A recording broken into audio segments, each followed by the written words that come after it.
ഇന്ത്യയിലെ എല്ലാ സംസ്ഥാനത്തും വളരെ ലളിതമായി സംഭവിച്ചുകൊണ്ടിരിക്കുകയാണ്. ഒരുപക്ഷെ തമിഴ്നാട്ടിലും കേരളത്തിലും ഒഴികെ ബാക്കി എല്ലായിടത്തും ഇതെന്താണ് ഒരു വൈസ് ചാൻസലർ RSSൻ്റെ മേധാവിയുടെ പരിപാടിയിൽ പങ്കെടുത്തത് വലിയ വാർത്തയാവുന്നത് എന്നുള്ള സംശയമായിരിക്കും അവിടെ ഉണ്ടാവുക. കാരണം ഇതൊരു സ്വാഭാവികമായ സംഗതി പോലെയായി മാറിക്കഴിഞ്ഞു. അതാണ് അതിൻ്റെ ഒരു പ്രശ്നം. ഇപ്പോൾ മധ്യപ്രദേശിൽ 32 സ്വകാര്യ സർവകലാശാലകളുടെ VC-മാരെയാണ് യോഗ്യതയില്ലെന്ന് പറഞ്ഞിട്ട് പറഞ്ഞു വിട്ടത്.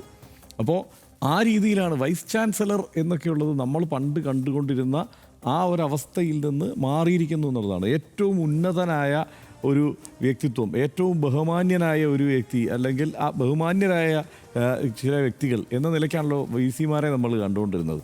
ആ അവസ്ഥയൊക്കെ പോയി. VC-മാർ ഈ പറഞ്ഞതുപോലെ പരസ്യമായ രാഷ്ട്രീയ കളിക്ക് ഇറങ്ങുന്ന ആളുകളായി മാറിയിരിക്കുന്നു.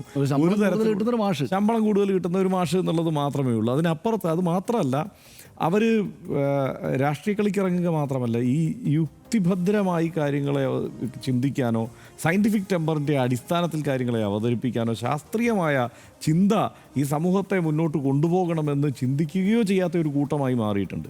ധാരാളം ഉദാഹരണങ്ങൾ നമ്മളിപ്പോൾ അന്വേഷിച്ച് എടുത്താൽ കാണാൻ ഉണ്ട് എന്നുള്ളതാണ്. ഇപ്പോൾ ഉദാഹരണമായി നമ്മളിപ്പോൾ എടുത്തു പറഞ്ഞു കഴിഞ്ഞാൽ ആന്ധ്ര യൂണിവേഴ്സിറ്റിയിലാണ് VC doctor G Nageswara Rao പറഞ്ഞത്.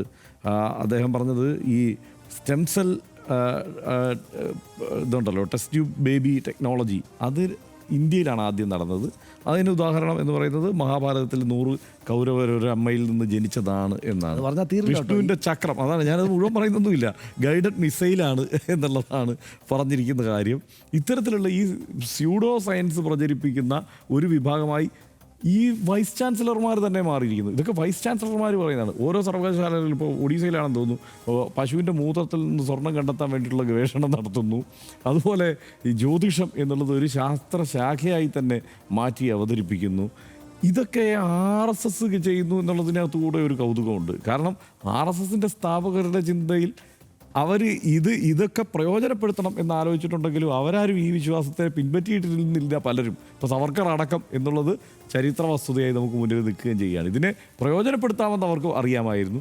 പക്ഷേ അവർ ഈ തട്ടിപ്പിൻ്റെ പരിപാടിക്ക് പുറകെ പോയിട്ടില്ല എന്നുള്ളതാണ് യാഥാർത്ഥ്യം വ്യക്തിപരമായിട്ട്. അപ്പോൾ അതെങ്കിലും തിരിച്ചറിയണമല്ലോ. പക്ഷേ അതുപോലും തിരിച്ചറിയാതെ, അപ്പോൾ അതൊക്കെ തിരിച്ചറിയുന്ന ഒരു വൈസ് ചാൻസലർ എന്താ ചെയ്യേണ്ടത്? അയാളുടെ രാഷ്ട്രീയ ബോധ്യമൊക്കെ RSSനോ BJPക്കോ സംഘപരിവാറിനോ ഒക്കെ ആണെങ്കിൽ കൂടി, പക്ഷേ ഇതൊരു രാഷ്ട്രീയ പരിപാടിയാണല്ലോ, അവിടെ ഞാൻ പോയി ഇരിക്കരുത് എന്നുള്ള ബോധ്യത്തിലെത്തുകയല്ലേ വേണ്ടത്. പക്ഷേ അങ്ങനെയല്ല, അവിടെ പോയി ചമ്രം പടഞ്ഞിരിക്കാൻ ഒരു മടിയുമില്ല ഇവർക്കാർക്കും എന്നുള്ളത്. നേരത്തെയും ഈ ശിക്ഷാ സംസ്കൃതി ഉദ്ധാൻ്റെ പരിപാടിക്ക് ഇവിടുത്തെ വൈസ് ചാൻസലർമാർ പോയിട്ടുണ്ട്, വാസ്തവമാണത്. RSS മേധാവിയുടെ അല്ല, ഈ പരിപാടിക്ക് പോയിട്ടുണ്ട്. നമ്മൾ ആ സമയത്ത് വലിയ വിമർശനം ഉന്നയിച്ചിട്ടുണ്ട്, ആളുകളെല്ലാം അതിനെ വിമർശിച്ചിട്ടുണ്ട്, അന്നത്തെ സർക്കാരും അതിനെതിരെ വിമർശനം ഉന്നയിച്ചിട്ടുള്ളതൊക്കെ യാഥാർത്ഥ്യമാണ്. പക്ഷേ ഈ കാര്യത്തിൽ ഈ ഒരു സംഭവം മാത്രമായിട്ടല്ല നടക്കുന്നത്. ഇവിടെ ഗവർണർ വളരെ സൂക്ഷ്മമായി ഉന്നത വിദ്യാഭ്യാസ മേഖലയിൽ ഇടപെടലിന് വേണ്ടിയിട്ട് നിരന്തരം ശ്രമിച്ചുകൊണ്ടിരിക്കുന്നു.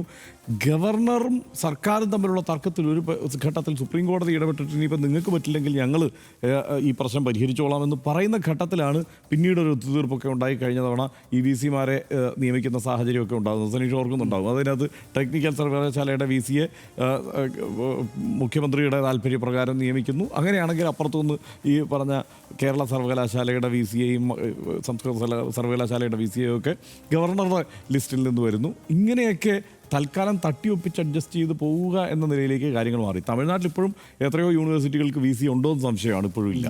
അതാണ് അവിടുത്തെ അവസ്ഥ. അതായത് ഈ ഉന്നത വിദ്യാഭ്യാസ മേഖലയെ നശിപ്പിക്കാൻ എന്തിനു ശ്രമിക്കണം എന്നുള്ളതാണല്ലോ. അത് നശിപ്പിക്കാം. ഇപ്പോൾ ഒരു പ്രദേശത്തുള്ള ആളുകൾക്ക് ഇതിനോടൊരു പ്രതിരോധ സ്വഭാവം ഉണ്ടെങ്കിൽ, യൂണിയൻ ആണല്ലോ, യൂണിയൻ ഗവൺമെൻറ്റാണ്, അല്ലാതെ കേന്ദ്ര സർക്കാർ അല്ല, യൂണിയൻ ഗവൺമെൻറ് ആണെന്ന് തിരിച്ചറിഞ്ഞ് ഈ യൂണിയനുകളുടെ എല്ലാം താല്പര്യങ്ങൾ സംരക്ഷിച്ച് അങ്ങനെ മുന്നോട്ട് പോകണം. ചില ഈ യൂണിയനുകൾക്ക് താല്പര്യമില്ലെങ്കിൽ ആ യൂണിയനുകളുടെ താല്പര്യം അനുസരിച്ച് തന്നെ വേണം പോകാൻ.